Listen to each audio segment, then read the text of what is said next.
Our next guest tells the Boston Globe that represents a direct threat to the most popular government program that has ever existed. It's something he knows about. His grandfather, FDR, created the program.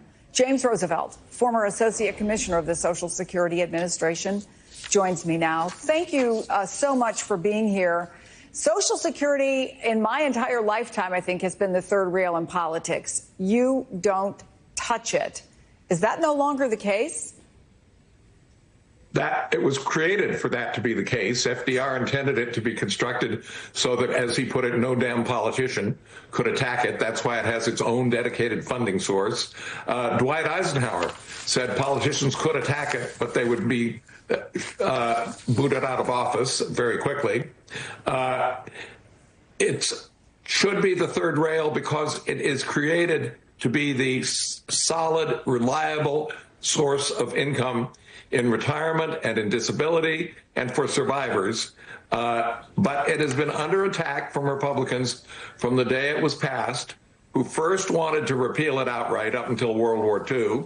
They failed on that. Then they tried to cut benefits. That's when my father started the National Committee to Preserve Social Security and Medicare in the early 1980s. Then the first President Bush tried to privatize it, said he would visit all 50 states, and he did. Every time he visited a state, privatizing pulled worse than it had before.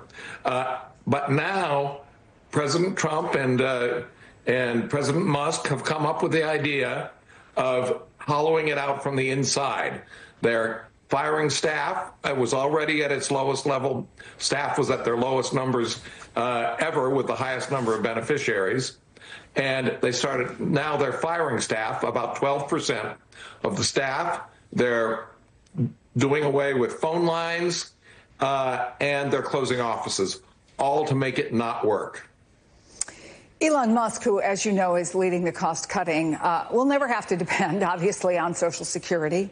He won't have to make calculated decisions about how much to budget for food or shelter, or how to get online without owning a computer or knowing how to use it, or not having the means to get to a Social Security office. So what do you say to Musk and company, who say Social Security is rife with fraud, in fact, calls it a Ponzi scheme? Well, in fact, the fraud charge is ridiculous. There are payment errors in every, whether it's banking or the stock market or wherever. Social Security has one of the lowest levels of payment errors, way below 1%. So that fraud is a ridiculous idea. They keep coming up with numbers that make no sense. And Social Security pays a lot of attention to combating fraud. And then you hear this Ponzi scheme thing, which shows that Mr. Musk just doesn't understand what Social Security is. Ponzi scheme is a get-rich-quick investment that is funded by other people's investments. Social Security is an insurance plan. It's like homeowners or auto insurance.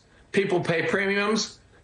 Benefits are paid to people who earn them, and then premiums continue to sustain the program. It's not an investment program. It can't be a Ponzi scheme because it's an insurance plan. James Roosevelt, I wish we had more time to talk, but it's important, your message and your experience. Thank you so much for coming on. Thank you, Chris. I love the way you make these things clear. Thank you. Still ahead, the South and Midwest